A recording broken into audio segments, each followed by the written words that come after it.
Indo-British Advanced Pain Clinic, Noppimayam Surgery Duram. For appointments 9155 15563.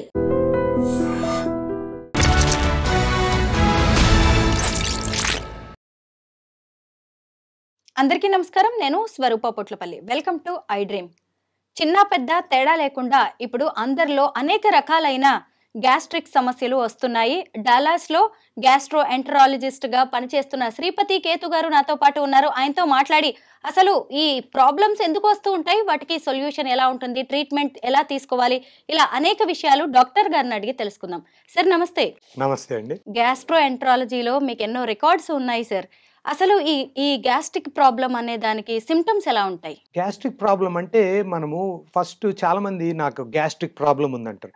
అది ఏం symptom అనేది first తెలుసుకోవాలి. నేను ఎప్పుడైనా పేషెంట్ని చూసినప్పుడు అంటే వాళ్ళకి అసిడిటీ ప్రాబ్లమా, లేకపోతే డైజెషన్ సరిగ్గా కాదా, లేకపోతే పెయిన్ వస్తుందా, లేకపోతే ఏమైనా హార్ట్ బర్న్ వస్తుందా, ఇవి మనం చెక్ చేయాలన్నమాట. గ్యాస్ట్రిక్ ప్రాబ్లం అంటే ఏం చెప్తున్నారంటే తిన్న తర్వాత ఏదో అవుతా ఉందన్నట్టుగా.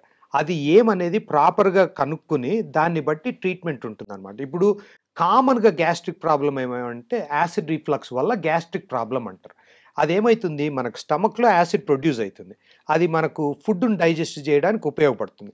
కానీ యాసిడ్ ఎక్కువ మనకు ఇసాఫెగస్ అన్నవాహిక దగ్గరకు వచ్చిందనుకోండి, హార్ట్ బర్న్ వచ్చి అక్కడ డ్యామేజ్, ఈ ఇసాఫెగస్ డ్యామేజ్ అవుతుంది అనమాట. దానివల్ల చాలామందికి ఆల్మోస్ట్ ఒకసారి చెస్ట్ పెయిన్ వచ్చి హార్ట్ అటాక్ ఏమో అని కూడా టెన్షన్ వస్తుంది అనమాట. యాసిడ్ రిఫ్లక్స్ వల్ల కూడా అట్లా చెస్ట్ పెయిన్ రావచ్చు, హార్ట్ బర్న్, తర్వాత మింగడానికి ప్రాబ్లం కావచ్చు, ఇవన్నీ ఉంటాయి. ఫస్ట్ అది యాసిడ్ రిఫ్లక్స్ అనేది కనుక్కోవాలి.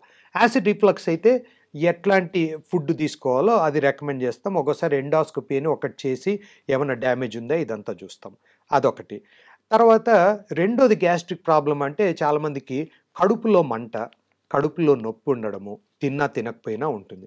అది అల్సర్ వల్ల ఉండొచ్చు, లేకపోతే ఇంకేదన్నా గాల్ బ్లాడర్ ప్రాబ్లం ఉండొచ్చు, ప్యాంక్రియాస్ ప్రాబ్లం ఉండొచ్చు. ఇవన్నీ చూడాలన్నమాట. ఒకసారి గ్యాస్ట్రిక్ ప్రాబ్లం అంటే జస్ట్ గ్యాస్ ఉన్నా కానీ గ్యాస్ట్రిక్ ప్రాబ్లం అంటాం. అదేమంటే మనం తిన్న ఫుడ్ ఏదైనా పడకుండా, ఇప్పుడు పాల పదార్థాలు మిల్క్ ఎక్కువ తీసుకుంటే లాక్టోజ్ ఇంటాలరెన్స్ మనకి ఇండియన్స్లో చాలా కామన్గా ఉంటుంది.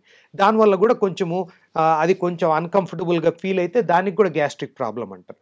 సో గ్యాస్ట్రిక్ ప్రాబ్లం అంటే ఏ సిమ్టమ్ అనే దాన్ని బట్టి మనం ప్రాపర్గా డయాగ్నోస్ చేసి ప్రాపర్ ట్రీట్మెంట్ ఇస్తాము. సార్, పసిపిల్లలు అప్పుడే పుట్టిన వాళ్ళలో కూడా ఇలాంటి గ్యాస్ట్రిక్ ప్రాబ్లమ్స్ మనం చూస్తూ ఉంటాము. ఆ పాలు కూడా, తల్లి పాలు కూడా అరక్క తేన్పులు లాంటివి పిల్లలకు వస్తూ ఉంటాయి. అలాగే పెద్దవాళ్ళలో ఒక రకంగా ఉంటాయి, అలాగే వృద్ధుల్లో ఇంకో రకంగా ఉంటాయి కదా. దీనికి పర్టికులర్ గా రీజన్స్ ఏముంటాయి సార్? ఇప్పుడు చిన్న పిల్లల్లో యాసిడ్ రిఫ్లక్స్ చాలా కామన్. అందుకోసము ఎస్పెషలీ పుట్టిన పిల్లలకు ఒకటి యాసిడ్ బాగా ఎక్కువ వచ్చేస్తుంది. అక్కడ ఒక చిన్న వాల్వ్ లాగా ఉంటుంది, స్పింక్టర్ అంటాం. అది లూజ్గా ఉండి చిన్నపిల్లల్లో చాలామందికి యాసిడ్ రిఫ్లక్స్ వచ్చి మనం ఫీడ్ చేస్తానే అంత వామిటింగ్ చేసుకుని అదంతా చేస్తారు. కాబట్టి యాసిడ్ రిఫ్లక్స్ ఉండే పాసిబిలిటీ ఉంది. ఇంకోటి ఏమంటే ఒకసారి మిల్క్ పడకుండా మిల్క్ అలర్జీ ఇట్లున్నా కానీ వస్తుంది. ఆరు ఇంకోటి ఏదైనా కడుపులో ఏదైనా ప్రాబ్లం ఉన్నా గ్యాస్ ఫామ్ అయ్యి అప్పుడు దానివల్ల వామిటింగు ఇదంతా తేంపులు వచ్చేది ఇదంతా ఉంటుంది చిన్నపిల్లల్లో. ఇప్పుడు అడల్ట్స్ కానీ ఓల్డ్ పీపుల్లో వేరే ప్రాబ్లమ్స్ ఉండొచ్చు. Acid reflux still very common అనమాట. ఎందుకంటే మనము ఎస్పెషలీ ఈ ఒబిసిటీ, ఊబకాయం పెరిగే కొద్దీ మనకు యాసిడ్ ప్రాబ్లమ్స్ ఎక్కువ అవుతున్నాయి అనమాట. కాబట్టి ఏ ఏజ్ అనేది లేకుండా, అందుకే నేను ఈ చాలా యంగ్ పీపుల్ని చూస్తుంటాను, చాలా ఓల్డ్ పీపుల్, అందరికీ యాసిడ్ రిఫ్లక్స్ ఉంటుంది. ఎందుకంటే బరువు పెరగడం ఒకటి, మన ఆహార అలవాట్లు మారినాయి, లైఫ్ స్టైల్ మారింది, మనం లేటుగా తింటున్నాము, లేటుగా పడుకుంటున్నాము, నిద్ర ఉండదు, స్ట్రెస్ ఎక్కువ ఉంటుంది, మనం ఆయిలీ ఫుడ్స్ ఎక్కువ తింటాము. దీని అందరితో చాలా మటుకు గ్యాస్ట్రో ఇంటెస్టైనల్ డైజెస్టివ్ ప్రాబ్లమ్స్ ఉంటాయి. Acid reflux one of the common symptoms అన్నమాట. Okay sir. అయితే ఇప్పుడు ఎక్కువగా ఈ గ్యాస్ట్రిక్ ప్రాబ్లం, ఈ అసిడిటీ వల్ల మన బాడీలో ఎఫెక్ట్ అయ్యే ఆర్గాన్స్ ఏంటి? మెయిన్గా ఇసాఫెగస్. యాసిడ్ రిఫ్లక్స్ రావడం వల్ల ఇప్పుడు ఇసాఫెగస్లో మనకు ప్రతి ఆర్గన్కు లైనింగ్ అనేది ఉంటుందన్నమాట. ఇప్పుడు మనకు వాల్ ఎట్లుందో అట్లనే దానికి కూడా ఒక వాల్ ఉంటుంది. అది oesophagus wall is different from stomach wall అనమాట. స్టమక్లో ఎంత యాసిడ్ ఉన్నా స్టమక్ లైనింగ్ డ్యామేజ్ కాదు, ఎందుకంటే దేవుడు అట్లా క్రియేట్ చేశాడనమాట. స్టమక్ లైనింగు అది యాసిడ్ క్యారీ చేస్తుంది కాబట్టి అది యాసిడ్ను విత్స్టాండ్ చేయడానికి ఉపయోగపడుతుంది. ఇప్పుడు యాసిడ్ మన గ్యాస్ట్రిక్ యాసిడ్ pH చాలా లో ఉంటుంది, అంటే చాలా అసిడిక్. మనం మెటల్ పెట్టినా అది కరిగేంత యాసిడ్ ఉంటుంది, అయినా మన స్టమక్ లైనింగ్ ఏం కరగకుండా డ్యామేజ్ కాకుండా ఉంటుంది. కానీ అదే యాసిడ్ ఇసాఫిగస్కి వస్తే ఇసాఫిగస్ వాల్ ఈస్ డిఫరెంట్ అనమాట, ఆ లైనింగే డిఫరెంట్గా ఉంటుంది, అది తట్టుకోలేదు. అందుకు మెయిన్ ఆర్గన్ ఏది ఎఫెక్ట్ అవుతుంది యాసిడ్ రిఫ్లక్స్ వచ్చినప్పుడు, ఇసాఫిగస్ లైనింగ్ బాగా డ్యామేజ్ అయిపోయి ఇట్లా బర్న్ లాగా వచ్చి కాలిపోయి యాసిడ్తో దాంతో డ్యామేజ్ వస్తుంది. అది ఎక్కువ ఏళ్ళు అట్లే యాసిడ్ రిఫ్లక్స్ ఉందంటే ఒక్కోసారి ఇసాఫిగస్ క్యాన్సర్ కూడా వచ్చే పాసిబిలిటీ ఉందన్నమాట. లివర్ కూడా ఎక్కువగా ఎఫెక్ట్ అవుతుంది అంటారు సార్ గ్యాస్ట్రిక్ ప్రాబ్లం వల్ల? అంటే డైరెక్ట్గా లేదు, కానీ liver is also digestive organ. So మనకు ఏదన్నా డైజెస్టివ్ ఇష్యూ ఉన్నా లివర్ ఎఫెక్ట్ అవుతుంది, లివర్ వల్ల డైజెస్టివ్ ఇష్యూస్ ఉంటాయి. కానీ ఆ లివర్ ఎందుకు ఉందంటే అది ఇట్ హెల్ప్స్ ద డైజెషన్ అనమాట. అంటే లివర్కి చాలా ఫంక్షన్స్ ఉన్నాయి. ఒకటి డైజెస్టివ్ ఇష్యూ వచ్చేటప్పటికి బైల్ అనేది ప్రొడ్యూస్ అవుతుంది లివర్లో. ఆ బైల్ మనం తిన్న ఫ్యాట్స్ను వాటిని అన్నిటిని బ్రేక్ డౌన్ చేసి అది డైజెస్ట్ అయ్యి మనకు అబ్జార్ప్షన్ ఇదంతా హెల్ప్ చేస్తుంది. అది one of the main functions of liver. So అట్లుంటుంది కాబట్టి ఏమాత్రం తేడా వచ్చినా డైజెషన్ ప్రాబ్లం కావచ్చు, ఇదంతా ఉంటుందన్నమాట. ఈ గ్యాస్ట్రిక్ ప్రాబ్లం ఎంత ప్రాణాంతకమైంది అంటే ఒక్కోసారి పెద్ద పేగు క్యాన్సర్, చిన్న పేగు క్యాన్సర్, అలాగే లివర్ క్యాన్సర్ వరకు కూడా దారితీసే ప్రమాదం ఉంది అంటారు. నిజమేనా సార్? అంటే గ్యాస్ట్రిక్ ప్రాబ్లం అంటే లివర్ క్యాన్సర్ అయితే కాజ్ చేయదు, కానీ డ్యామేజ్ అయ్యే ఛాన్స్ ఉంది. కోలన్ క్యాన్సర్ వచ్చే ఛాన్స్ ఉంది. అంటే గ్యాస్ట్రిక్ ప్రాబ్లం అంటే ఇప్పుడు అసిడిటీ వల్ల రాదు, అసిడిటీ వల్ల జస్ట్ ఇది యాసిడ్ రిఫ్లక్స్ ఇసాఫగస్ డ్యామేజ్ ఉంటుంది, అదే మెయిన్గా. ఇప్పుడు పెద్ద పేగు చిన్న పేగు క్యాన్సరు అసిడిటీ వల్ల గ్యాస్ట్రిక్ ప్రాబ్లం వల్ల రాదు, మెయిన్గా ఇసాఫగస్ ఎఫెక్ట్ అవుతుంది. మన గట్ హెల్త్ బాగుండాలంటే ఎలాంటి జాగ్రత్తలు తీసుకోవాలి సార్? ఒకటి డయట్ మార్చుకోవాలి. డయట్ మార్చుకోకుండా ఏం చేసినా వేస్ట్. మన proper traditional Indian food best అనమాట. ఇప్పుడు మనం తినే పప్పు, అన్నము, పెరుగన్నం కానీ పెరుగులో ప్రోబయాటిక్స్ ఉంటాయి, మజ్జిగ, ఇవన్నీ చాలా ఉపయోగపడతాయి. ఆకుకూరలు, కూరగాయలు, ఫ్రూట్స్ ఇవి బాగా తీసుకోవాలి. ఈ చికెన్లు, మటన్లు ఇవి డెఫినెట్గా తగ్గియాలా, వీలైనంత వరకు తగ్గిస్తే బెటరు. ఎగ్ మంచిదే, ప్రోటీన్ వస్తుంది, కానీ plant based diet is the best diet అనమాట. ఆ కూరగాయలు బాగా తినడము ఎవ్రీడే తినాలా. నేను మామూలుగా ఎట్లా చెప్తానంటే plate should look like rainbow, అంటే అన్ని కలర్స్ ఉండాలన్నమాట. మనము అంటే ఇప్పుడు టొమాటోస్ కానీ ఇప్పుడు క్యారెట్లు కానీ ఇట్లా దాంతోనే ఈ కలర్ వస్తుంది, ఆకుకూరలతో గ్రీన్ వస్తుంది, రెయిన్బో ఆఫ్ కలర్స్. అంటే అన్ని కలర్స్ ఉంటేనే, ఎన్ని కలర్స్ ఉన్నాయంటే అంత బెనిఫిట్ ఉన్నట్టు. అందుకు plate should look like rainbow అంటాం. అది మనం తీసుకోవడం వల్ల గట్ హెల్త్కి చాలా ఉపయోగపడుతుంది. రెండోది ప్రాసెస్డ్ ఫుడ్స్, అంటే మనము ప్రిజర్వేటివ్స్ ఉన్న ఫుడ్స్ బాగా తగ్గించుకోవాలి.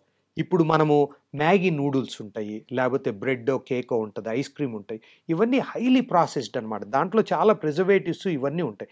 దాంతో గట్ బ్యాక్టీరియా దెబ్బతిని మన గట్ హెల్త్ పాడవడం వల్ల, గట్ హెల్త్ పాడైందంటే దానివల్ల బాడీలో ఇన్ఫ్లమేషన్ వచ్చి డయాబెటీస్ రావచ్చు, హార్ట్ డిసీజ్ రావచ్చు, ఆల్జైమర్స్, డిమెన్షియా రావచ్చు, ఇట్లా చాలా బ్యాడ్ ఎఫెక్ట్స్ ఉంటాయన్నమాట. అదంతా ఎక్కడ స్టార్ట్ అవుతుంది? గట్లో ఆ మైక్రోబయోమ్, అంటే ఆ బ్యాక్టీరియా కాంపోజిషన్ను బట్టి తేడా వస్తుంది. అది ఎట్లా ఫిక్స్ చేయాలా? ప్రాపర్ డయట్, అవాయిడింగ్ ఇవన్నీ అనమాట. తర్వాత ఎక్సర్సైజు, స్ట్రెస్ మేనేజ్మెంట్, ఇవన్నీ చాలా ఇంపార్టెంట్ అనమాట. ఇవన్నీ చేస్తే గట్ హెల్త్ బాగుంటుంది, ఏం ప్రాబ్లమ్స్ ఉండవు. Prevention is better than cure అన్నట్టుగా మనం ప్రాబ్లం వచ్చేంత వరకు వెయిట్ చేసి అప్పుడు చేస్తే it's not too late, but it is late. So అందుకే అవన్నీ రాకుండా చూసుకోవాలంటే మనం చిన్నప్పటి నుండి ఈ అలవాట్లు మన పిల్లలకు నేర్పించి చేసుకుంటే, ఎక్సర్సైజ్ అలవాటు చేయడము, ప్రాపర్గా తినడము, హెల్తీ డయట్ అలవాటు చేయడము, అది హెల్తీ డయట్ మీద ఇంట్రెస్ట్ కలిగించేటట్లు చేయాలి. ఎందుకంటే ఇప్పుడు స్వీట్ తింటే ఎవరికైనా హ్యాపీగా ఉంటుంది, but sweet is an addiction అనమాట. అది ఏదైనా మోడరేట్గా అన్నీ తినచ్చు, నేనేం స్వీట్లు తినద్దని చెప్పడంలే, కానీ ఏదైనా ఒక లిమిట్లో ఉండాలి.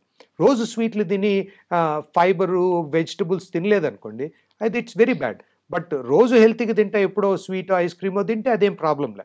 అది ఎట్లా బ్యాలెన్స్ చేయాలా అవన్నీ కూడా మనం ఎడ్యుకేట్ చేసి పిల్లలకు చేస్తే చాలా ఉపయోగం ఉంటుంది. మీరు 3 డికేడ్స్ నుంచి అమెరికాలో ఉంటున్నారు. అక్కడ లైఫ్ స్టైల్ ఎలా ఉంటుందో మీకు బాగా తెలుసు. అక్కడ ఎక్కువ ప్రిజర్వేటివ్స్ ఉంటాయి. స్టోర్డ్ ఫుడ్ వాళ్ళు వాడుతూ అవును. ఉంటారు.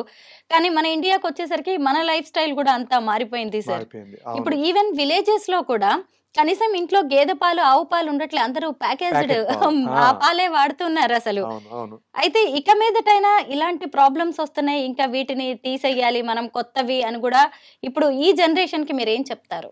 అది ఎడ్యుకేషన్ మెయిన్‌గా అదే. అంటే దీని బ్యాడ్ ఎఫెక్ట్స్ చాలా బ్యాడ్ ఎఫెక్ట్స్ ఉన్నాయి ఈ డయట్ వల్ల. ఇది మన చేతుల్లో ఉండే ప్రాబ్లమ్ అన్నమాట. ముఖ్యంగా సార్ మన దగ్గర స్విగ్గీ, జొమాటో బాగా అవును. పెరిగిపోయాయి. ఆన్‌లైన్ ఆర్డర్స్ అసలు. అవును. ఈ రోజుల్లో బిర్యానీలు, ఎవరు బర్గర్‌లు అంతే. వంటలు చేయట్లేదు సార్. అవును. అవును. ఒకవేళ కూరగాయలు తెచ్చుకున్నా వారం 10 రోజులు అవే అవును. ఫ్రిడ్జ్‌లో పెట్టుకొని వండుకోవడం. అవును. పోనీ ఆ కూరగాయలు ఏమైనా అవును. బావుంటున్నాయా? అంతా కెమికల్స్, పొల్యూషన్, తాగే అవును. వాటర్ పొల్యూట్ అవును. అయిపోతుంది. ఎలా సార్? మనం బయట ఆర్డర్ చేస్తే దాంట్లో ఆయిల్ ఎక్కువ ఉంటుంది, ఉప్పు ఎక్కువ ఉంటుంది, సాల్ట్ ఎక్కువే ఉంటది. అదేదైనా స్వీట్ అయితే చాలా స్వీట్‌గా, చాలా రిచ్‌గా బటరు అవన్నీ ఏసి చేస్తారు. It's really bad for health. So, Swiggy, Zomato is not the problem. It is we are the problem. మనము మన లైఫ్ స్టైల్, మన పద్ధతులు మార్చుకోవాలి. అంటే బిజీగుండి స్విగ్గీ, జొమాటో ఆర్డర్ చేస్తే తప్పు లేదు. కానీ ఏం ఆర్డర్ చేస్తున్నారనేది మన చేతుల్లో ఉంటుంది. టైం లేక ఆర్డర్ చేసుకోవడం తప్పు లేదు గానీ, మనము హెల్తీ ఫుడ్స్ కూడా ఆర్డర్ చేసుకోవచ్చు. ఏదైనా ఆర్డర్ చేసుకోవచ్చు గదా! మనది అది మారాలా? అదే ఎడ్యుకేషన్. దానికే నేను ఇప్పుడు ఒక యూట్యూబ్ ఛానల్ కూడా స్టార్ట్ చేశాననమాట. ఎందుకంటే చాలా మిస్‌ఇన్ఫర్మేషన్ ఆన్‌లైన్ ఉంది గాబట్టి, కొంచెం క్రెడిబుల్ సైన్స్ బేస్డ్ ఇన్ఫర్మేషన్ ఇస్తామని యూట్యూబ్ ఛానల్ కూడా స్టార్ట్ చేసి to educate people about bad effects of bad eating hmm. And benefits of good eating. ఇప్పుడు మన బ్రెయిన్ ఎట్లంటే మనం ఎట్లా ట్రైన్ చేస్తామో అదే అడుగుతదనమాట. ఇప్పుడు స్వీట్‌కి అడిక్షన్ ఉందంటే బ్రెయిన్ నెక్స్ట్ డే కూడా స్వీటే అడుగుతుంది. మామూలుగా స్టడీస్ కూడా ఏమంటారంటే sweet addiction is as bad as cocaine addiction అంటారు. అంత బ్యాడ్ అనమాట. ఇప్పుడు కొకైన్ ఒక ఒకసారి అడిక్షన్ వచ్చిన తర్వాత ఒకరోజు తీసుకోకపోయినా ఎట్లా విత్‌డ్రావల్ వస్తుందో, స్వీట్ కూడా ఒకసారి బాడీకి అలవాటైతే బ్రెయిన్ అలవాటయిందనుకోండి, ఒక్కరోజు తీసుకోకపోయినా విత్‌డ్రావల్ వస్తుందనమాట. అది మనము స్లోగా ఆ హ్యాబిట్‌ని చేంజ్ చేసుకుంటే you will start enjoying. Even healthy foods can be enjoyable.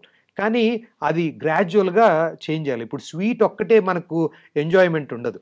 Even healthy ఫుడ్స్‌లో కూడా you can make it enjoyable. కొంచెము చేంజ్ చేస్తా వెరైటీ ఉంటే ఫ్రూట్స్ తినడం అదంతా కూడా healthy habits are also it can be addictive అనమాట. Healthy addiction. ఇప్పుడు ఫారిన్‌లో మీ దగ్గరకొచ్చే పేషెంట్స్ దగ్గర వాళ్ళు చెప్పే ఇష్యూస్ ఎలా ఉంటాయి సార్? మన ఇండియాలో ఎలా ఉంటాయి? డిఫరెన్స్ ఏంటి? సో, అక్కడ నేను పేషెంట్స్‌కి, డాలస్ ఇక్కడ పేషెంట్స్‌కి. ఆ! సో, ఇక్కడ అంటే అక్కడ పేషెంట్స్ మనం చెప్పిన మాట యూజువల్‌గా ఫాలో అయితారు. అంటే ఈ డయట్ చేంజ్ చేయాలన్నా, మందులు తీసుకోమన్నా. అంటే అన్ని చోట్ల అన్ని రకాలోళ్ళు ఉంటారు. కాబట్టి జనరలైజ్ చేయకూడదు. ఇండియా బ్యాడు, యూఎస్ ఏదో బెటర్ అని ఏం కాదు. హ్మ్. పీపుల్ బిహేవియర్ ఎక్కడైనా ఒకటే ఉంటుంది. కానీ అక్కడ కొంచెం రూల్స్ ఫాలో అయ్యే నేచర్ ఉంటుంది కాబట్టి యూఎస్‌లో మనం చెప్పినవి కొంచెం ఫాలో కావడానికి ట్రై చేస్తారు. ఇండియాలో నేను అంటే ఇప్పుడు అక్కడ ఇండియన్ పేషెంట్స్‌ని కూడా చూస్తా గదా! ఇండియన్ పేషెంట్స్ జనరల్‌గా వెల్ ఎడ్యుకేటెడ్ పేషెంట్స్‌ని చూస్తాను. వాళ్ళు they go on the internet, they research, they have their own opinion, they have their own way of approaching things. ఒకసారి మనం చెప్పినవన్నీ ఫాలో కాకపోవచ్చు.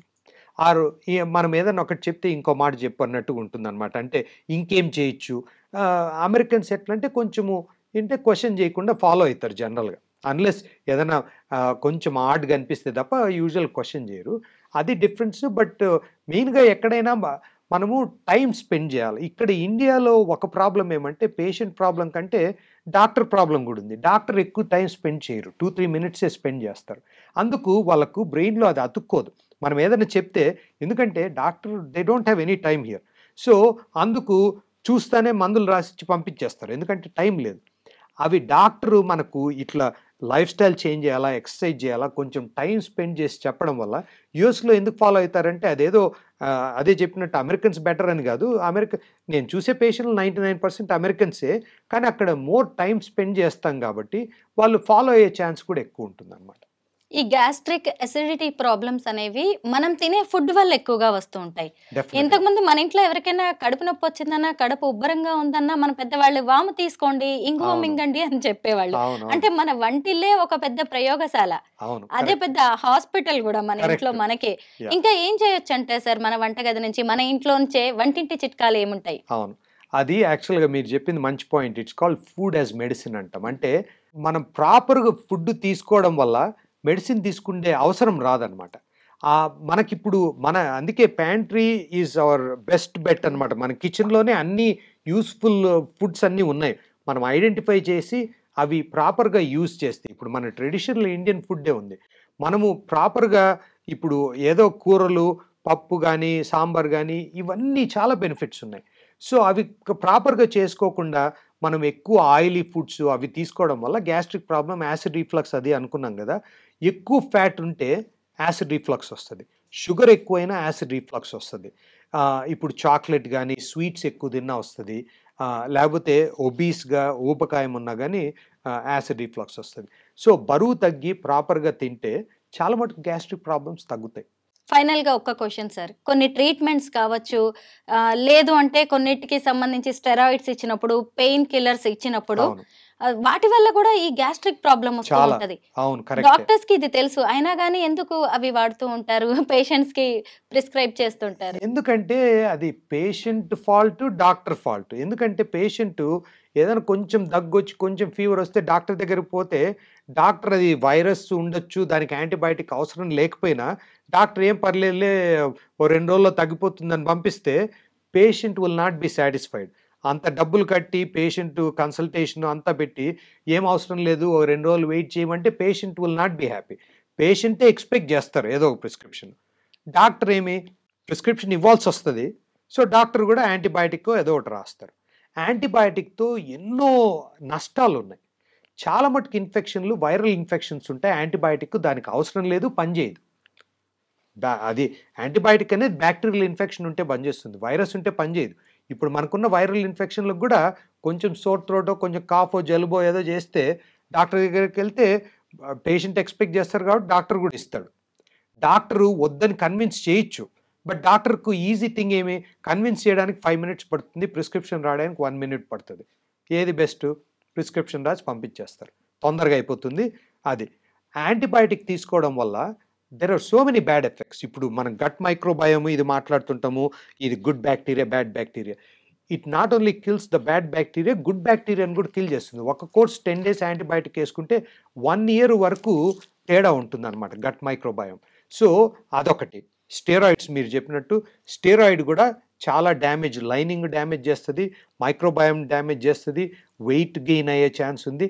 ఇవన్నీ ప్రాబ్లమ్ ఉన్నాయి. తర్వాత pain medication, non steroidal anti inflammatory అంటాం. ఇప్పుడు బ్రూఫెన్ ఇట్లున్నాయి గదా! దాంతో కూడా గట్ లైనింగ్ డ్యామేజ్ అయ్యి అల్సర్స్ రావచ్చు. ఇది మైక్రోబయోమ్ డ్యామేజ్ రావచ్చు. ఇవన్నీ. కాబట్టి మెడిసిన్ ఎంత వీలైనంత తక్కువ తీసుకుంటే అంత బెటర్. అవసరమైతే తప్ప ఊరికే ఏదో వచ్చిందని కొంచెం తలనొప్పి వస్తేనే బ్రూఫెన్ తీసుకోవడము, లేకపోతే కొంచెం దగ్గితే ఒక యాంటీబయాటిక్ తీసుకోవడము మంచిది కాదు. Prevention is better than cure sir. డెఫినిట్‌గా. Thank you sir. ఎన్నో వాల్యుబుల్ విషయాలు మాకు థాంక్ యూ. చెప్పినందుకు. Thank you you so are much. Welcome. No problem. Thank you.